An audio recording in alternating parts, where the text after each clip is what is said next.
What's going on, guys? Welcome along to today's video. I'm Matt and Zoe. This is my BMW R1250 GS Adventure 2019 model. Recently picked it up just last week. If you haven't seen my first collection video of this bike, the link will be in the description box below. And I've also recently released a walk around video of all the little extra goodies that came on this bike from when I bought it. But today's video, I'll be adding on a few little more extra goodies.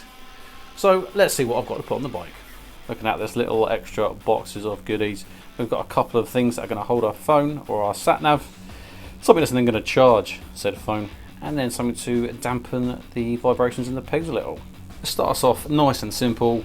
Let's get this little USB DIN charger plugged in. Instead of BMW supplying us with a straight USB charger, they provide us with a DIN charger on the right hand side. There you go, inside there. This here is a dual charger, so USB A and a USB C. DIN bottom, simple plug and play.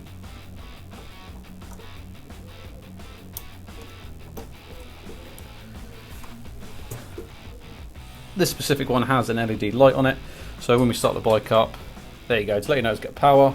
It's got a nice little blue ring to it. The next easy option added onto the bike is this phone cradle, and it fits nicely into the original BMW cradle on top of the bike. To gain access to the cradle, you're going to need to place your keys on the left hand side. Twist them away from you, come to the back of the cradle, and you're going to pull that little lever to the left hand side. The bottom of the phone cradle, there's a little groove that then fits nicely into the cradle on the bike. Line them up, push it in. Once it's in, then your left hand side, you're going to push that lever across, and that actually locks it in place. To remove the key, twist it to the right and then pull it out. From there, cradle is nicely secure and in place, and that ain't going nowhere. Then all you're going to do is simply fit your phone, as you're going to pull this little tab to release the arm, and that there is the phone mounted. Nice and simple. I do have a quad lock case on it, so the phone is a little bit thicker, but don't worry, we'll get onto the quad lock mount in a minute. The reason I'm doing this is so that when I don't have a sat nav, I can have my phone at the top so I can see where I'm going, and then when I do have a sat nav up here, I can then put the phone down the bottom into the quad lock mount. Another nice feature of this phone cradle is actually got two USB chargers, and it's powered via the BMW cradle. So because there's two, I can charge my phone and then charge my camera as well if I've got it attached. Nice little feature.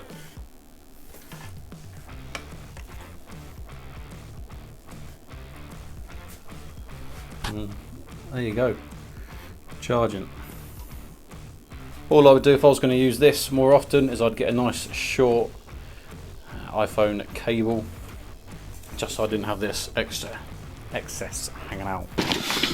Next thing on the list then to install is going to be the quad lock mount. On this I've got the wireless head charger and also the vibration dampener. Now I can tell you from first-hand experience that you need it.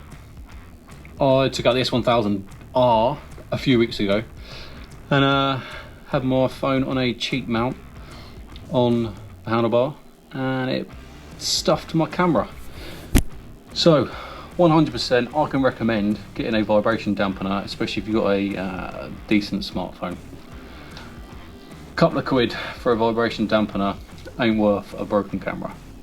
If you've never used quad lock, highly recommend it. There'll be a link for all the bits I use in the description box below. The links are Amazon affiliate links. Doesn't mean anything to you, it doesn't charge you anymore. All it means is I get a little bit of kickback from Amazon. Quad lock provide different spacers for different size handlebars. I've gone to the biggest because the centre part of the BMW handlebar is pretty thick. And this one is 32mm thick. All you really need to do is decide which way you want the mount. I'm going to have it this way, so come to the left hand side.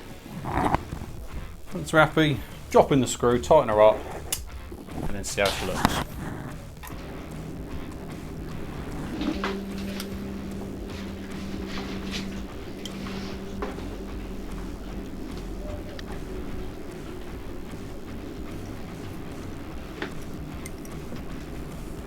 That right there is a perfect line for my eyesight.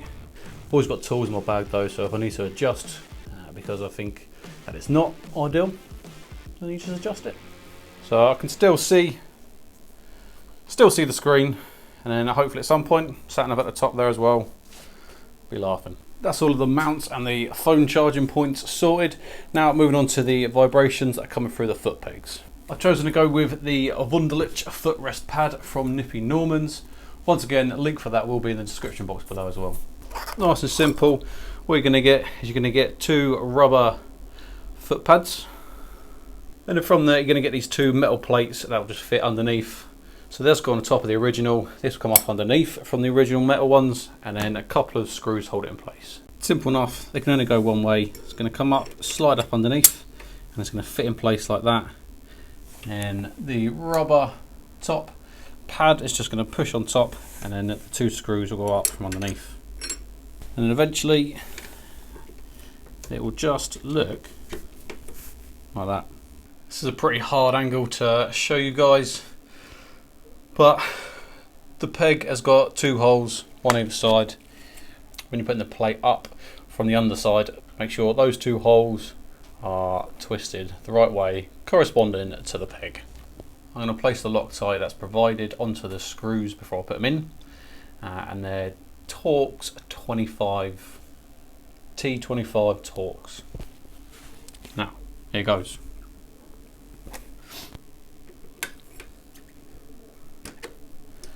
Pegs on, plates up.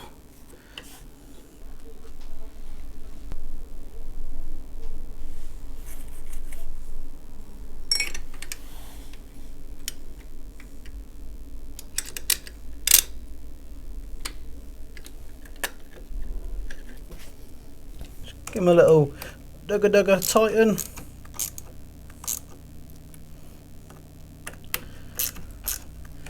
They're only light, so it won't take much to thread them.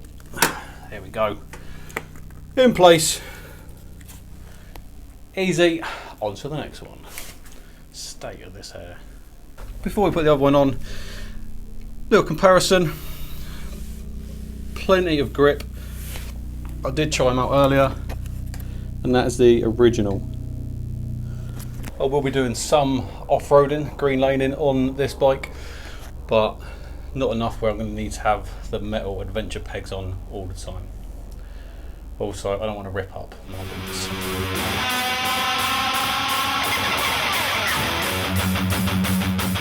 And there we go. That is the Wunderlich foot pegs installed.